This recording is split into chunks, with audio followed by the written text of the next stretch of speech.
Good morning, students of class 80. I, Sabah Shaheen, your science teacher, welcome you all again in this super amazing class and hope you all are fit and fine, healthy and also studying with us. Today, I will continue Science of class 80, lesson number 2, that is microorganisms. Students, before starting the class, I have a notice for you all. It is informed you that now stationery shops are opening. You can purchase your books and copies from there and complete your work on fair copy. Understand all of you? Now let's start the class. Students, you just see this image. Can you guess what we are going to study in this particular class? Yes, it's all about useful microorganisms and harmful microorganisms. Some microorganisms are used in fermentation and some microorganisms causes diseases. Now our last microorganisms which I will discuss in this class is algae. The plant body is thalloid, that means does not differentiate it into root, stem and leaves.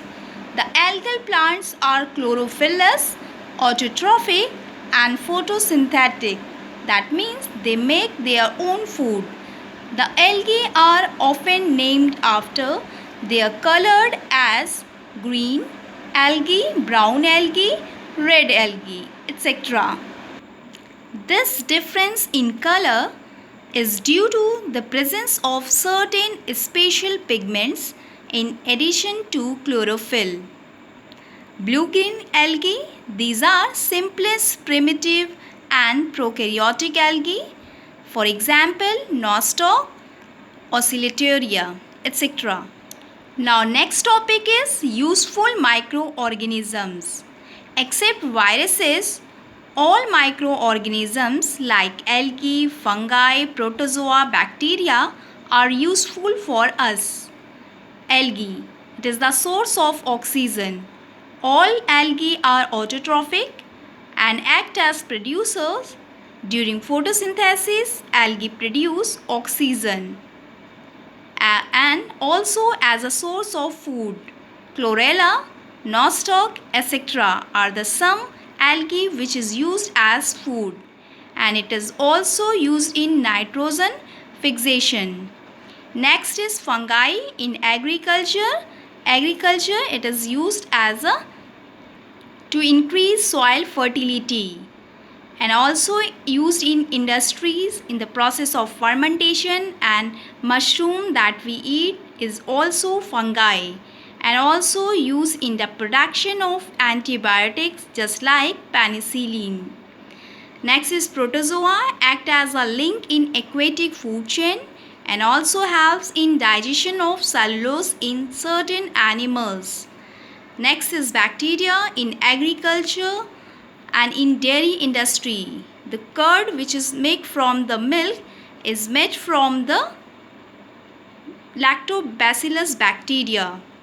Certain bacteria like rhizobium used to in the process of nitrogen fixation. Student, shall we see uses of microorganisms in our daily life? Curd is nothing but a product of fermented milk with the help of lactic acid bacteria. Now next topic is harmful microorganisms.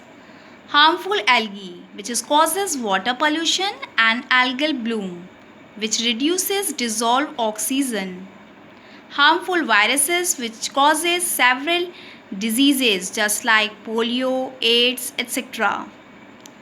Harmful protozoa, which also causes diseases like Entamoeba histolytica, a parasitic protozoa in large intestine, causes amoebic dysentery. harmful fungi which causes food spoilage and also causes several diseases in humans just like ringworm. Harmful bacteria which causes several diseases in human just like tuberculosis, diphtheria, etc. and also causes food spoilage just like fungi. Okay students? Except this, certain bacteria are responsible for the reduction of soil fertility and certain bacteria also causes diseases in plants. Pear blight, wilt of potato and sweet corn, citrus canker are the some of the diseases which are caused by Pseudomonas and Xanthomonas bacteria in plants. Understand all of you? Now it's time for the homework. You all have to learn about useful microorganisms. So students, this is all about lesson 2 microorganisms. Okay, again I am repeating that now stationery shops are opening. You can purchase your books and copies from there and start completing your work on fair copy. Understand all of you? Keeping your surrounding neat and clean, avoiding water logging because several insects or flies breed in stagnant water. Okay? So with this, I end my class today. Enjoy your day. Keep on learning throughout the day. Bye students. Take care all of you.